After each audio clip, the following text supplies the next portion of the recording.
Nous sommes en décembre 2014 et l'Automobile Club dauphinois lance un véritable appel au secours, à 40 millions d'automobilistes notamment.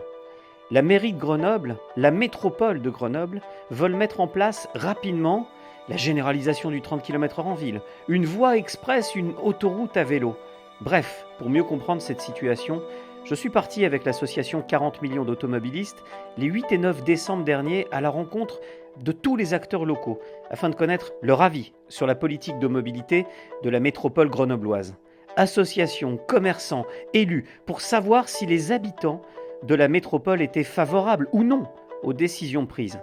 Pour savoir si les habitants de la métropole étaient quant à eux favorables ou pas aux décisions prises, nous avions lancé un grand référendum où nous invitions la population à répondre à 12 questions en se connectant simplement sur le site internet de 40 millions d'automobilistes. J'ai rencontré la DTC, l'Association pour le développement des transports en commun. Nous avons parlé du 30 km/h, bien évidemment, et de l'intérêt de le généraliser. Je regarde, l'acceptabilité, déjà. Non mais ça, l'acceptabilité, c'est pas un problème. Non mais il suffit de faire de la pédagogie. Voilà. Ça veut dire si c'est limité à 50, ça veut dire que je dois être à 45. Quoi. Vous savez, la vitesse moyenne en ville, c'est combien? Oui, je sais. 6-7 km oui, en ville sans. Non, mais c'est bien pour ça. Alors le 30, il va faire quoi? L'intérêt du 30, c'est d'éviter les accélérations entre deux feux et les freinages intempestifs, qui sont générateurs de particules fines. Non mais je l'ai entendu ça. Mais moi, ce qui me gêne dans ce discours, vous savez, je suis un pragmatique. Vous aussi, je regarde deux choses. Je regarde, l'acceptabilité, déjà. Non mais ça, l'acceptabilité, c'est pas un problème. Non mais il suffit de faire de la pédagogie, d'expliquer aux gens quels sont les attendus. Et quels sont les attendus d'une vitesse à 30 à l'heure? La ville, c'est pas la rue, c'est pas la route. La rue, en ville centre, on a des enfants, on a des personnes âgées, on a des cyclistes. Et quelle est la meilleure preuve? C'est qu'on multiplie actuellement les zones 30. Oui. Où ça?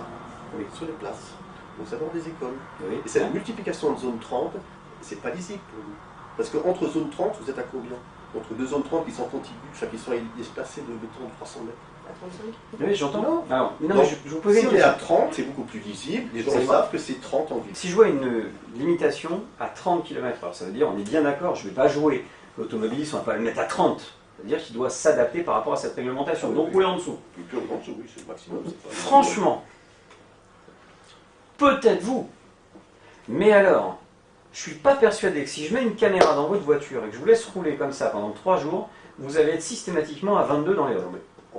Vous avez regardé le plan des rues qui seront à 30 à Grenoble, c'est pas toute la ville. C'est 80%. Il y en a beaucoup. Hein. Le devant, c'est pas à 30 à l'heure, par exemple. Mais c'est 80%. Mais c'est justement, c'est juste les rues de quartier qui font quelques centaines de mètres. C'est ça, on n'a pas le Les temps boulevards, d'accélérer ça pour reste- rouler à Mais- très vite. Mais vous savez ce qui me Rue de gêne Turenne maintenant à 30, moi ça ne me paraît pas déconnant. Il y a le Sichelune, c'est Champollion, vous avez la place de l'Étoile, la place Championnet, vous avez plein de petites places où ce sont des lieux de vie. C'est pas choquant que ce soit à 30, on ne sait pas. S'il y a des rues à 30, est-ce que vous êtes pour ou contre le fait de mettre des radars à 30? Il faut mettre des radars pédagogiques dans un premier temps, certainement. Dans un premier temps, on parle pas de Pédagogique. pédagogie. Ça, c'est de la prévention. Oui, il faut faire ça pendant 6 mois, 8 mois, je sais pas. Le temps que Justement, les ça gens permettra de voir s'approprient la l'acceptabilité. mesure. C'est une façon de voir l'acceptabilité, justement, c'est un pédagogique. Je suis d'accord avec le radar pédagogique. Et puis, comme vous dites, ça permettra peut-être de s'apercevoir qu'il y a des axes où c'est pas pertinent. Mais oui. Et parce que l'idée de la ville à 30, c'est de généraliser la ville à 30 et d'avoir des axes à 50 par exception. Et bien, on va peut-être s'apercevoir qu'il faut 2 ou 3 exceptions de plus. Vous n'avez pas l'impression quand même que vous êtes sur un combat qui est très impopulaire? Qui n'est pas impopulaire, certes, parce qu'il n'est pas expliqué, mais je pense que les gens, si on leur fait des explications, si on leur donne des attendus de la mesure, ils vont y adhérer. Moi, je vois, on a des contacts avec des parents d'élèves. Dans les écoles, le nombre des parents d'élèves qui se plaignent des vitesses élevées, Je suis d'accord. ou des voitures mal garées. Bien sûr. Bon, D'accord. Bah, On est tous ça. alors, dans le parent d'élèves, on va sur une place du Grenoble qui n'est pas limitée à 30. Place de l'Étoile. Vous essayez de traverser la place de l'Étoile, la rue des Diguières, pour rejoindre la place de l'Étoile. Vous avez 2 fois 2 voies à traverser, vous avez des passages protégés, 10 protégés, personne ne s'arrête. Pardon? Vous avez dit? Place de l'Étoile. Ça, c'est noté. On ira voir un petit peu plus tard. Mais parlons plutôt de l'autoroute à vélo. C'est très simple, devant l'autoroute à vélo, ça n'existe pas. Bah Ça oui. existe à Copenhague, au Danemark, pourquoi ils appellent ça autoroute à vélo? On l'a Parce vu. que c'est un boulevard vélo qui longe une autoroute qui va chercher les gens à 30 km. Alors dites-moi, le projet autoroute C'est vélo, le je l'ai même lu, qu'il y c'est a le maire à qui l'a dit. Strasbourg, c'est le même qu'il y a à Paris, c'est le même qu'il y a à Bordeaux, c'est le même qu'il y a à Toulouse. C'est un réseau express vélo. Réseau express vélo. Le cahier des charges, c'est quoi? c'est permettre à deux cyclistes de rouler de front et d'en croiser un troisième. Ah ben là, ils pourront être à 20 francs. Attendez, s'il vous plaît. Faire un peloton. 4 mètres de large, ça veut dire. Bordé de petites bordures pour pas que les voitures aient tendance à stationner dessus comme elles le font sur le quai de l'Isère. Il n'y en aura plus de Donc, voitures. attendez, Mais si. donc on supprime du stationnement alors. Non, on supprime une voie de circulation voiture. C'est tout, 4 mètres. C'est une voie. On garde le stationnement, on garde 2 couloirs bus et une voie de circulation voiture. Voilà ce que c'est une voie. Une voie de circulation Ah, voiture. je comprends. C'est de permettre aux gens qui sont à Échirolles chercher d'aller le travailler à Saint-Martin, à Saint-Égrève par exemple. Donc ils vont traverser la ville. Donc on a un réseau express vélo qui va partir d'Échirolles, qui va aller jusqu'à Saint-Égrève. Donc il va passer avenue Jean Perrault, boulevard Ré, Samba, rejoindre la piste qui a été faite le long du tram. Voilà. Pareil sur la partie ouest. Donc ça va probablement passer par Esmona. Esmona devant Carrefour. C'est large là. On a 2 fois 3 voies de chaque côté. Donc si on a avec une voie de voiture, il sera pendé parce que ce sera donc le bus, il sera élargi. Voilà. Donc c'est ça les autoroutes à vélo. C'est pas D'accord. autre chose, c'est pas la suppression de la voiture. Après cet entretien, j'ai voulu évidemment savoir ce qu'en pensait la Fédération française des motards en colère, nos amis les deux roues représentés aussi en Isère. Tiens, que pense-t-il de cette généralisation du 30 km/h? Si on se focalise sur le 30, c'est son histoire de marquage au sol. Alors c'est-à-dire En fait, aujourd'hui, il va mettre en entrée de ville 30 km/h, non pas 50. Il va quand même garder des panneaux 50 km/h, avec en dessous un gentil panneau marqué zone limitée, où vous êtes sur un axe 50. Et quand on va retourner sur une zone 30, c'est pas un panneau qui va l'annoncer, c'est un marquage au sol. Et le marquage, quand il pleut, C'est glissant. On a vu toutes les conneries qui ont sorti à clé, là justement ils l'ont fait, t'as vu sur ton frangin. Les zones 30, c'est un encart qui fait la largeur de la voie, qui fait 4 mètres de long, c'est une patinoire qui pleut. Sauf qu'il fait ça au niveau des passages piétons. et pourtant, alors là je me fais... Il fait ça dans les virages, il fait ça partout. À partir du moment où 30 ça devient la règle, il n'y a plus besoin de marquage au sol. Donc, Donc on change le reste à 50. oui d'accord, mais Oui mais on sera sur une zone 50. et pourquoi on ne met pas un panneau 30 alors? Et parce qu'il veut pas. Il veut enlever les panneaux du paysage, la zone visuelle de l'automobiliste, de façon à ce qu'il y ait une meilleure vue sur, justement, sur ce qu'il appelle les anciens, les jeunes, les cyclistes et autres. Voilà, je vais rouler à 30. Pour moi, ce sera une vitesse de croisière demain. Je vais rouler à 30. Puis ben, l'école, je ne la verrai pas. Puis j'aurai pas de panneau pour signaler. Dans le meilleur des cas, on est à 30, parce que soyons objectifs, moi je ne suis pas persuadé que tout le monde va se mettre à rouler comme par enchantement à 25 km/h. Hein. Voilà. Et du coup, quand ils vont arriver près d'une école, il n'y aura pas de panneau, attention, 30 km/h. Parce que ça sera normal. Les panneaux sont retirés, donc il n'y a plus aucun panneau Il n'y a pas de panneau, il n'y a plus rien. Le paysage visuel doit être allégé, d'accord. Ah, mais Est-ce qu'à votre connaissance, il existe des marquages au sol qui ne soient pas glissants? Il y en a 2. Il y a une peinture qui est en cours d'homologation, Ouais. qui va sortir de mi-2016. Ouais. Autrement, il y a les résines. Quand Non, on mais voit je demande, les oui. passages piétons qui sont striés là, Oui. la résine, Et ça, ça marche pas bien, mais ça coûte 4 fois plus cher. bah oui, mais Bah, il si y a ça des vous normes, permet... ouais. Attendez, au bout d'un moment, soit on fait de la sécurité Bah oui, routière, soit on bah ne oui. le fait pas. Et voilà. C'est pas de la sécurité routière qui font que les 30. C'est de la sécurité piétonne et cycliste. Ils s'en foutent clairement. La voiture et la moto, ils en ont Je suis rien. d'accord, c'est le message qu'il faut Ouais, régulier. Aujourd'hui, c'est celui-là. l'objectif, même s'ils le disent en gros dans leur encadré de Gros News, l'objectif n'est pas d'anéantir la voiture à Grenoble, c'est bidon. C'est anéantir la voiture à Grenoble. Bien sûr. Ils veulent du vélo, du transport en commun et du piéton. Et les deux roues motorisées? Pareil, quand je lui ai remis le rapport du livre blanc de l'Europe, il n'en était pas au courant. On doit d'ailleurs le re-rencontrer au mois de janvier pour discuter de ça. Pour lui, le deux roues, c'est comme une voiture, ça doit être banni. Alors que l'Europe dit l'inverse. Bon, Le moteur, c'est pas le de roue, c'est le moteur. rassure-moi, tu veux pas bannir les voitures? Non, on a tous notre place. On a tous notre place. Ouais. Mais lui, non. Lui, pour lui, c'est le vélo, Donc le les- transport en commun. Les peintures, ça c'est capital de toute façon. Ah bah nous, de toute façon, moi, on a été clair sur ce coup-là. Hein. Premier marquage posé au sol. C'est sûr qu'il y aura un marquage au sol pour lui. Ouais. Ah bon, je savais pas. En fait, il veut pas, comment dire, Je savais il pas. veut plus mettre de panneaux. Oui. Il dit le problème Ouais, du oui. panneau, ça distrait, et ça peut cacher un enfant, ça peut cacher un vieux, ça peut cacher un cycliste. Très bien. Ils sont séparés. Ça, c'est ce que. les Alors, problèmes, oui, c'est tu qu'on- me disais, s'il y a un marquage au sol, vous vous mobilisez, quoi qu'il arrive. Ah ben, on ira le pourrir. On ne peut pas admettre que dans un virage, Ah à oui, moins bien de sûr. 50 mètres d'un virage, on ait un placard de 3 mètres par 4 mètres sur le sol. Ou devant un passage piéton, ou on pourra C'est plus pas possible. freiner. Il est connu d'avance. Il est connu d'avance. De Le toute 30 façon, km/h, on le sait très bien. Aujourd'hui, on est à 50. Ils ne verbalise quasiment plus. Les gens ne font pas attention. On va passer à 30, 6 mois après, il y aura derrière. On le sait. De toute C'est automatique. En plus, Grenoble va être en tutelle préfectorale. Ils ont besoin de sous. Pardon? Ils ont besoin de sous.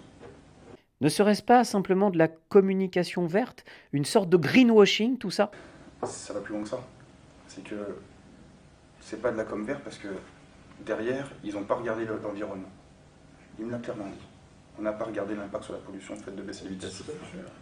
Le seul truc que ça va permettre, c'est l'éradication de la voiture dans Grenoble. Plus de pollution, plus de jours en limitation de circulation.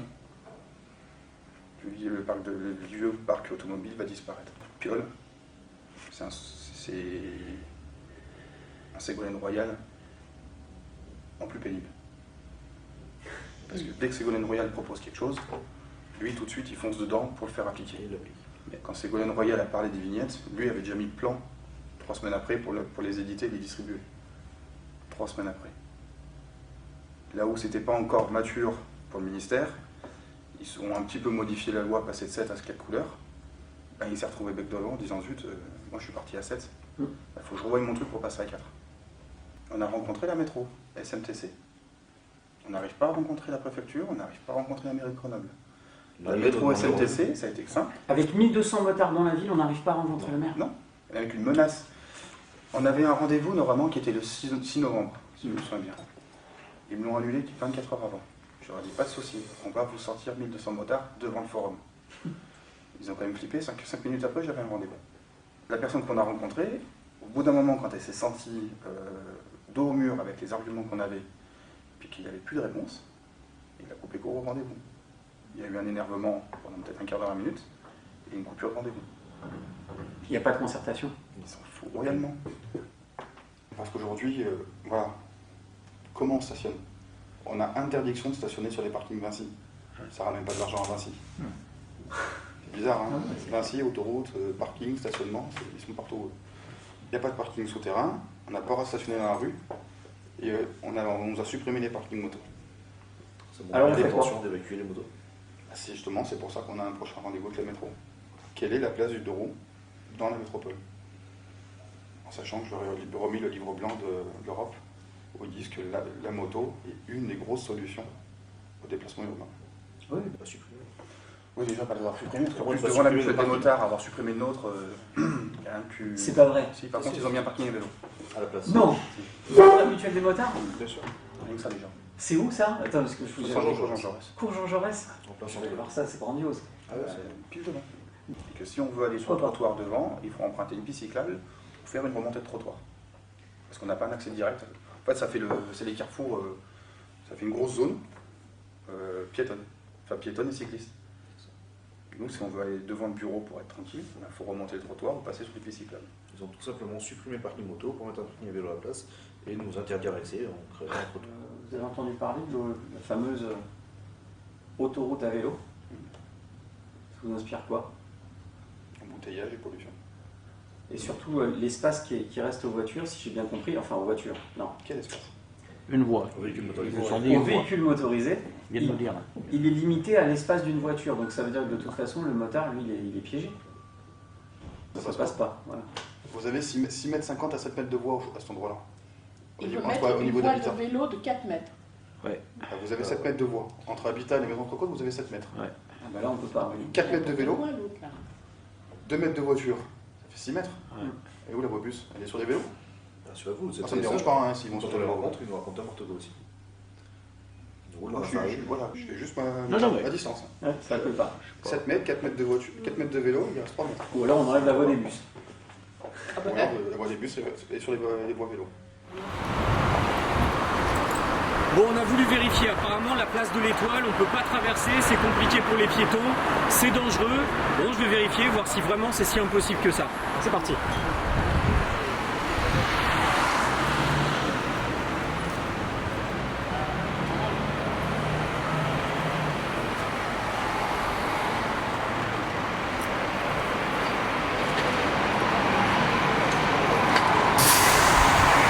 Bon, apparemment, de ce côté-là, ça marche. On va essayer ici.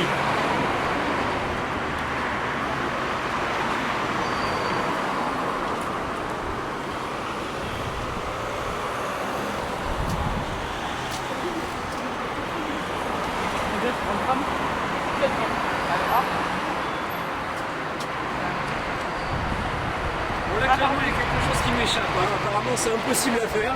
La place de l'Étoile, c'était impossible de traverser actuellement. Il fallait très vite la passer à 30. Il va vraiment falloir au bout d'un moment qu'on m'explique ce qui se passe ici. Parce que là, j'avoue que j'ai du mal à comprendre. Hein. Et nos artisans, qu'en pensent-ils ceux qui travaillent? J'ai donc rencontré un des administrateurs de la Chambre des métiers et de l'artisanat de l'Isère.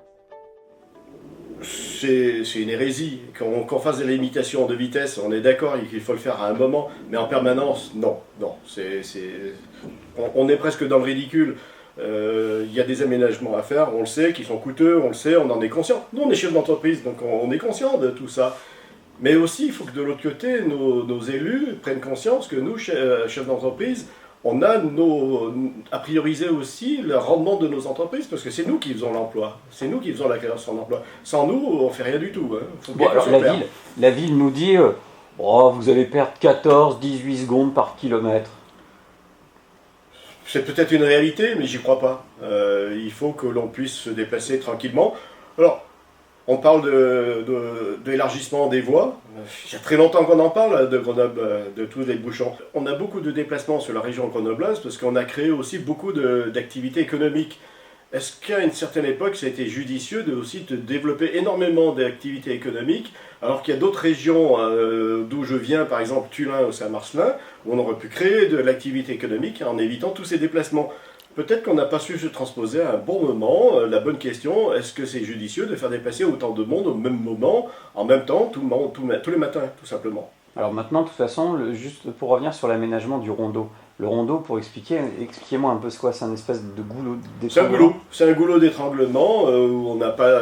Il y a les différents axes qui vont sur Vars et puis plus loin, et sur Chambéry de l'autre côté, et quand on arrive du centre de Grenoble, et des autres côtés de Grenoble, le Pays-Voironnais entre autres, parce que moi je suis du Pays-Voironnais, on a un étranglement important ici, parce qu'on a C'est un passage obligé. C'est un passage obligatoire, on n'a pas le choix.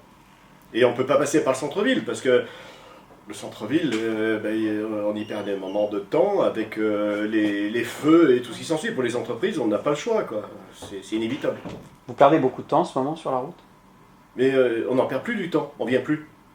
On refuse de venir sur Grenoble. Moi, pour ma part, c'est plusieurs appels par semaine que je ne peux pas honorer en commande ou en devis, déjà dans un premier temps, et en commande. On dit à nos clients, non, regardez avec les entreprises locales, ce qui est déjà plus logique, mais il y a des moments, on a des prestations qu'on aimerait faire sur Grenoble, même quand il y a des appels d'offres, on refuse. On ne peut pas répondre parce qu'on y perd trop de temps.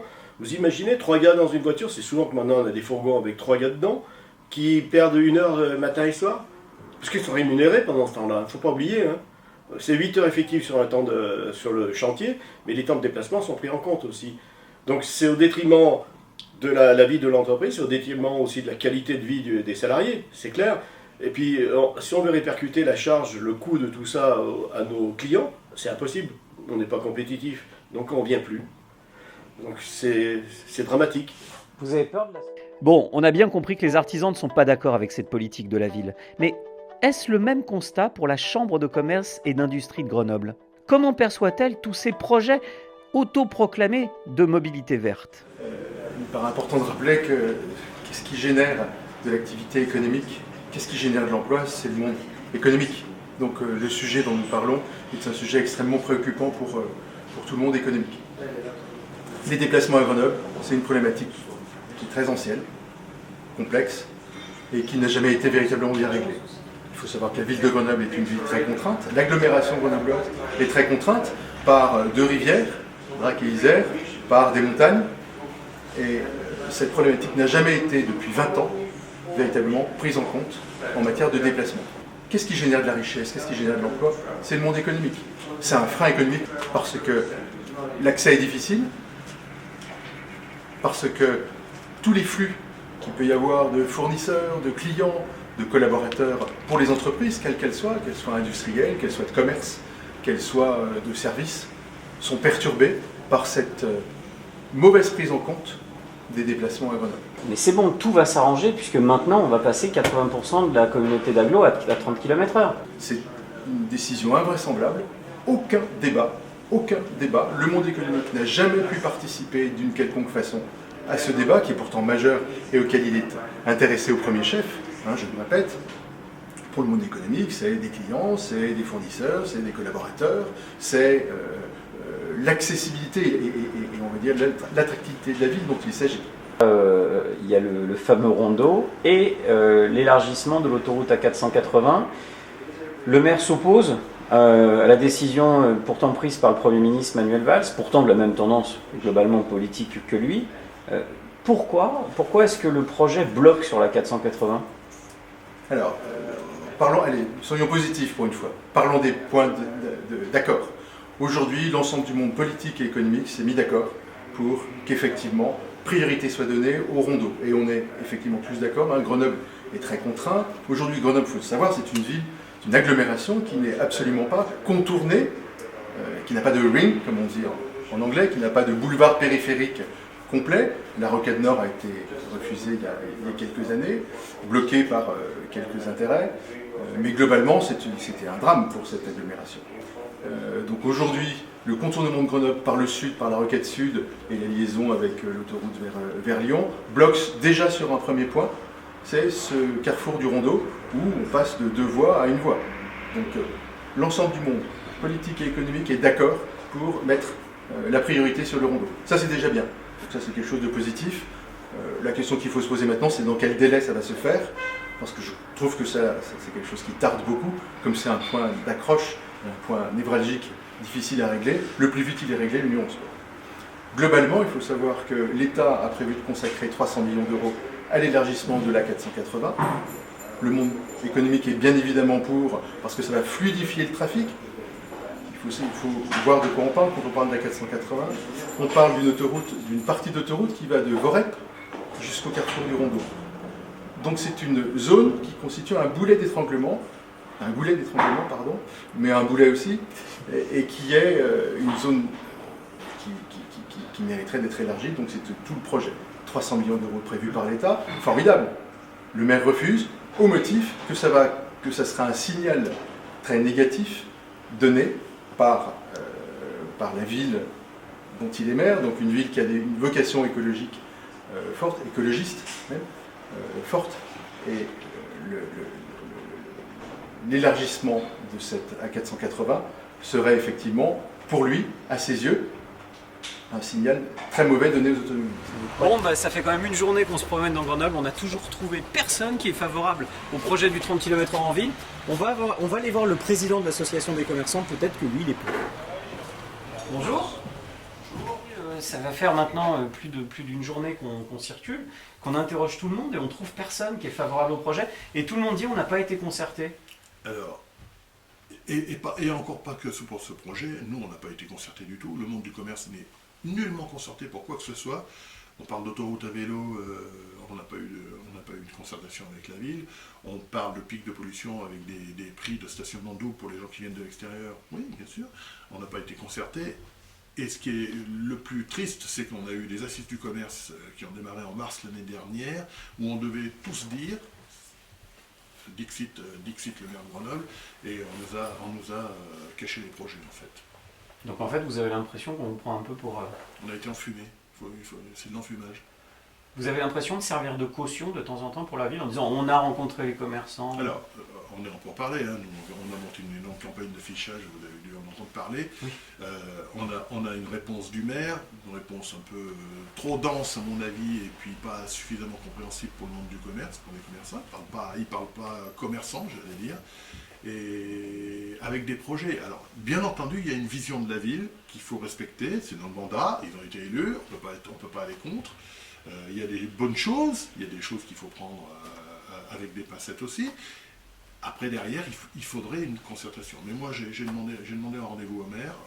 On va avoir aussi une application du maire qui va venir à la Chambre de commerce normalement au mois de janvier, 15 janvier, pour qu'on parle de tous ces problèmes, pour qu'on en débatte ensemble. Il y aura des commerçants qui sont contre, qui sont pour.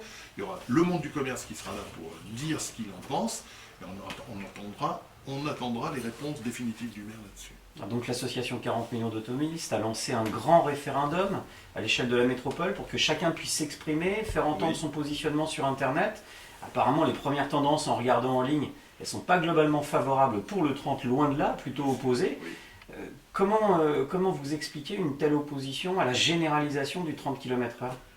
Comment voulez-vous expliquer le reste aussi? C'est pas que je veux pas m'attarder sur les problèmes de 30 km/h, mais on est face à des gens qui sont dogmatiques, il faut le dire, ils font preuve de dogmatisme, et nous n'arrivons pas à lancer nos idées, c'est-à-dire à leur faire voir qu'il y a des choses qui vont et des choses qui vont pas. Les restrictions de circulation, par exemple, qui pourraient être mises en place avec les vignettes, les livraisons, mais il y a des tas de problèmes comme ça qu'on a soulevés. L'extension de la 480. L'extension de la 480, la sécurité en ville, la propreté urbaine. Vous pensez que tous ces sujets qui ont attrait à la mobilité, qui touchent à la mobilité voiture, la ville est en train plutôt de faire une chasse anti-voiture et... C'est certain qu'elle fait une chasse anti-voiture. Et pour vous, la chasse anti-voiture, c'est de l'anti-client? Bien sûr, d'autant que quand on parle d'autoroute à vélo, on va bloquer un axe transversal, c'est-à-dire une voie qui coupe la ville. Autoroute à vélo, pourquoi pas? Si c'est une vision du futur, il y a d'autres capitales qui l'ont fait, pourquoi pas? Mais bloquer directement un axe transversal, sans aucune concertation, vous me l'avez fait remarquer, sans aucune concertation, enfin, c'est à l'état de projet pour l'instant, j'ose le penser. Et puis après, on verra bien ce que ça va donner. Alors moi ce que je peux dire déjà, et j'en suis ravi, c'est que le président de la Chambre de commerce, Jean Vellé, est complètement d'accord avec nous. C'est parti d'une communauté entre la Chambre de métier, la Chambre de commerce et les unions commerciales. Tous les commerçants, tous les artisans. Et je m'aperçois maintenant que tout le monde économique, toutes les professions libérales, que ce soit le médical, que ce soit le juridique, tous vont vers nous aujourd'hui. Bon, pour ce qui est des projets de la métropole et de la mairie de Grenoble, ils ne sont pas acceptés par les commerçants et les artisans. Lors de notre séjour à Grenoble, les commerçants interpellaient la mairie en placardant sur leurs vitrines des affiches pour demander une ville plus attractive. Lors des rencontres, il y a une phrase qui revient tout le temps. Il n'y a eu aucune concertation. Et vous, Alain Fraissinet, vice-président de l'Automobile Club dauphinois, qu'en pensez-vous? Des 30 km/h et qu'on rétablit une vérité, parce qu'en fait les gens pensent souvent que les 30 km/h c'est Grenoble, sous-entendu hypercentre. Et donc tout d'un coup, quand on attire leur attention en disant non, attention, on en parle, c'est l'agglomération, c'est 49 communes, à quelques exceptions près, tout d'un coup en fait les gens prennent conscience. C'est toute la métropole qui est touchée. C'est toute la métropole. Et donc tout d'un coup en fait les gens me disent mais même à... Parce qu'en fait, tout d'un coup, ils visualisent en fait un parcours quotidien qu'ils font, où en fait, ils savent très bien qu'ils roulent peut-être même déjà pas à 50 km/h, et tout d'un coup, en fait, ils s'inquiètent en disant mais attends, on va mettre combien de temps? Tu as été reçu. Mais ce que je voudrais juste souligner quand même, c'est que le maire de Grenoble, c'est pas le maire de la métropole, et c'est là où en fait, je trouve quelque chose un peu dommage, c'est que j'ai un peu l'impression qu'il y a des maires qui sont laissés aller à l'exbrouf, et puis qui n'ont pas réagi. Et ça, je le reproche clairement. Et puis je me reproche, et d'autant plus qu'en fait aujourd'hui j'entends des conseils municipaux qui disent mais nous il n'y a pas eu des bâches. Dans la plupart des rues on circule depuis tout à l'heure, à part sur quelques grands axes, les automobilistes ils roulent déjà en dessous de 30 km/h. Mais moi les 30 km/h dans l'hypercentre ou dans le centre tout court, ça me gêne pas. Le 30 km/h pendant les embouteillages, les 4 heures de pointe on va dire qui existent à Grenoble le matin et soir, ça me gêne pas et ça gêne personne. Le seul petit problème c'est que là en fait on parle de 7 jours sur 7. Je rappelle qu'il y a quand même des samedis, des dimanches où on roule, sauf les jours de grand départ en vacances à Grenoble. Et puis je rappelle aussi qu'en fait il y a 24 heures dans une journée et qu'en fait il y a des endroits ici ce soir à 10h du soir, rouler à 50 km/h, c'est pas franchement un danger. Il y a cette rue là ici elle pourrait éventuellement passer à 30 km/h. Moi il y a des choses qui me chagrinent. Et les hôtels de Grenoble se sentent-ils concernés par tous ces projets?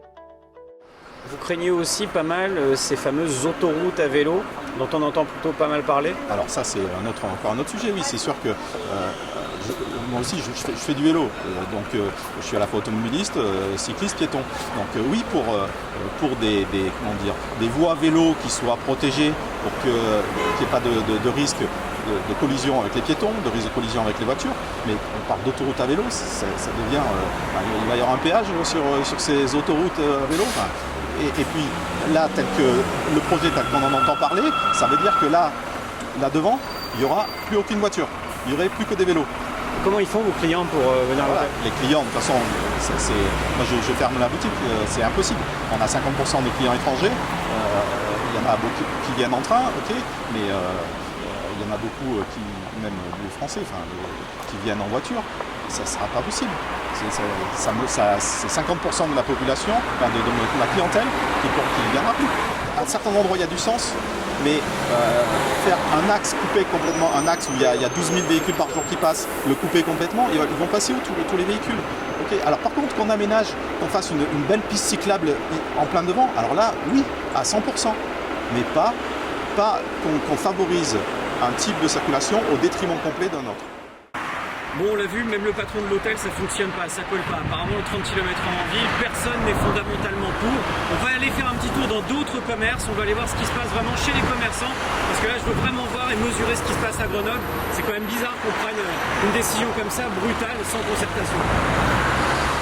À part, je pense qu'il y a pas mal de projets qui émanent de la mairie de Grenoble, dont on n'a pas été du tout informé, tenu au courant.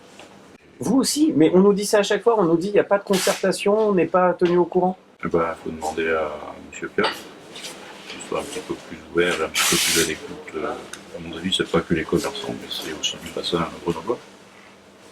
C'est les habitants, c'est les chefs d'entreprise. Et puis pour qu'on puisse engager un discours, faire un bon dialogue. Vous savez ce qui va se passer dans votre rue, par exemple? Vous savez à quelle sauce ou à quel chocolat vous allez être mangé? Surtout être mangé par l'autoroute à vélo. C'est vrai que ça, on n'a pas du tout été informé. C'est un projet qui est sorti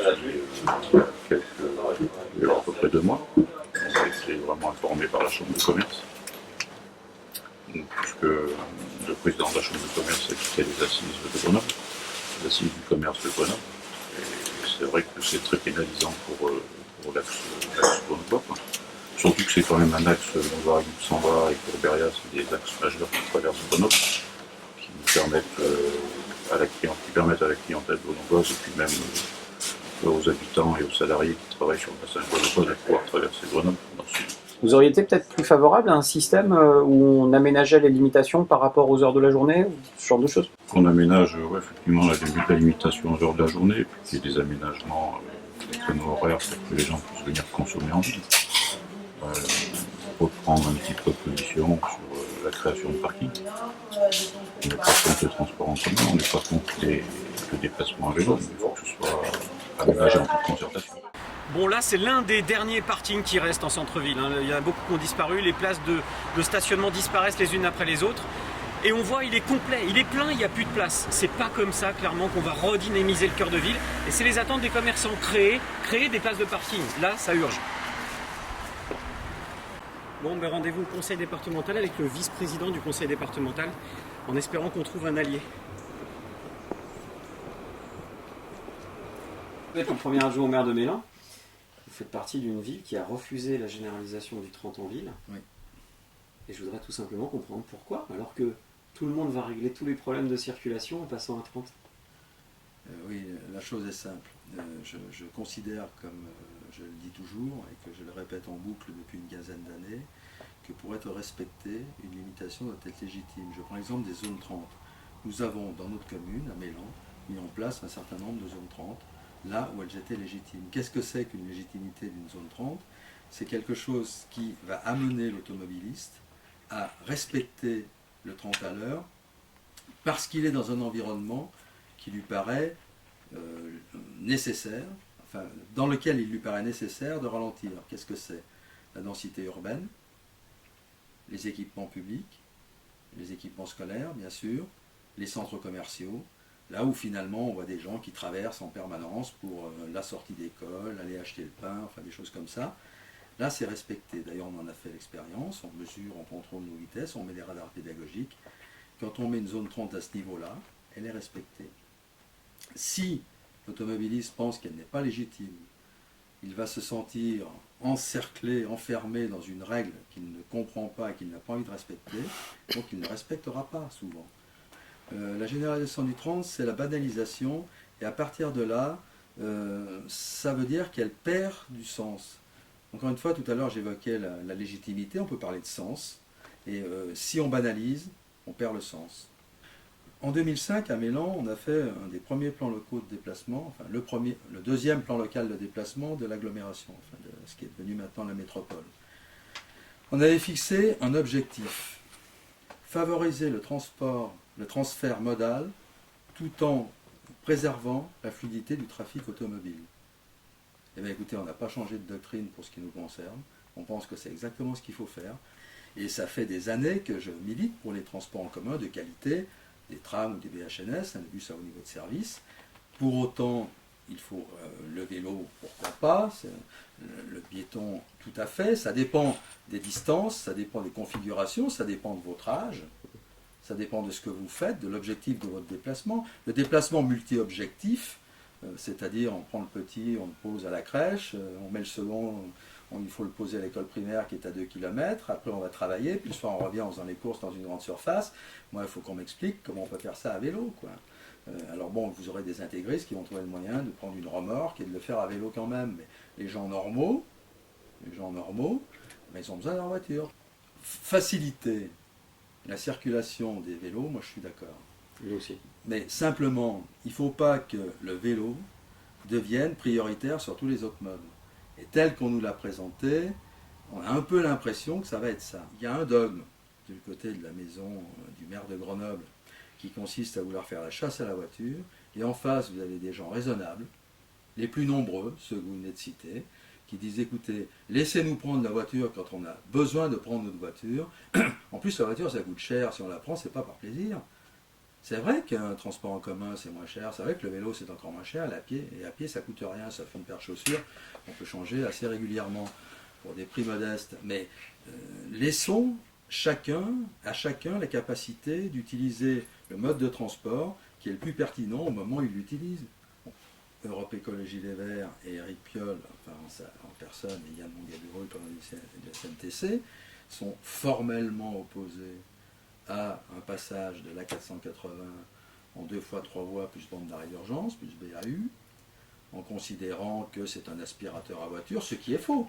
Ce qui est faux, puisque on veut simplement fluidifier la circulation à l'intérieur de la métropole. Or, l'entrée et la sortie de cette portion de la 480 ne seront pas modifiées. C'est-à-dire qu'on n'aspirera rien du tout.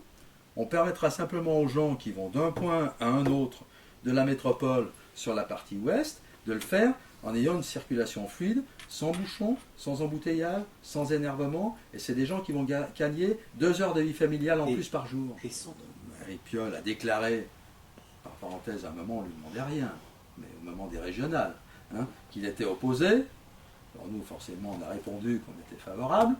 Mais bon, ce qui est un scoop, ni pour les uns ni pour les autres, ce sont des situations figées. Et en attendant, Grenoble se meurt, l'économie de Grenoble se meurt, les commerces meurent, parce qu'on n'est plus capable d'accéder à cette cuvette. Nous, je pense, d'une façon, cette fois, peut-être moins passionnée, on doit pouvoir trouver des points sur lesquels on peut être d'accord. Eh bien, il faut qu'on fasse l'inventaire de nos points d'accord, l'inventaire de nos points de désaccord, et l'inventaire des points sur lesquels on peut passer du désaccord à l'accord. C'est pas une pirouette, ça. Je crois vraiment que c'est une méthode de travail. Bon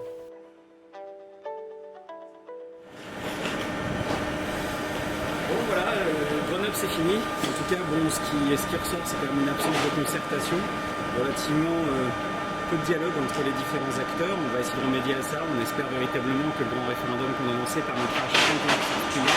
En tout cas, c'est l'objectif. Maintenant, la balle est entre les mains de la municipalité et on va essayer de voir si chacun des acteurs peut s'entendre. Il y a des points de convergence. Je crois qu'objectivement, personne ne s'était rendu compte qu'on défendait peut-être les mêmes idées. Peut-être que le projet va trop loin, peut-être qu'on peut revenir dessus. On verra vraiment les résultats du grand référendum. C'est lui qui tranchera, c'est les gens qui trancheront.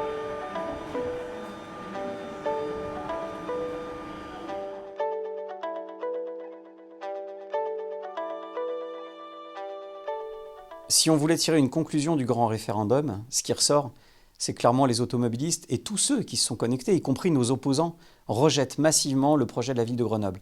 70% d'opposition à l'abaissement à 30 km/h généralisé. Il faut entendre ce que disent tous ceux qui se connectent. On a lancé ce référendum et à la base, il y a qui dedans? Il n'y a pas que des automobilistes, il y a tout le monde. Il y a tous les usagers de la route qu'on a appelés, y compris ceux qui étaient en désaccord avec nous, à venir se connecter pour faire entendre leur voix. On a ouvert cette plateforme démocratique, cette plateforme qui permet à chacun de s'exprimer. Les résultats, ils sont effarants. accablant pour la ville de Grenoble. 70% de ceux qui ont voté, des habitants de Grenoble et de la métropole, s'opposent à l'abaissement généralisé à 30 km/h.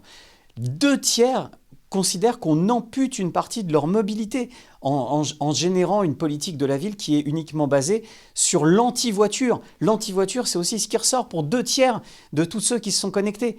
Il va falloir véritablement que chacun de notre côté, on aille un petit peu à reculons sur notre projet. Peut-être que la zone 30 se justifie, peut-être qu'il faut les étendre.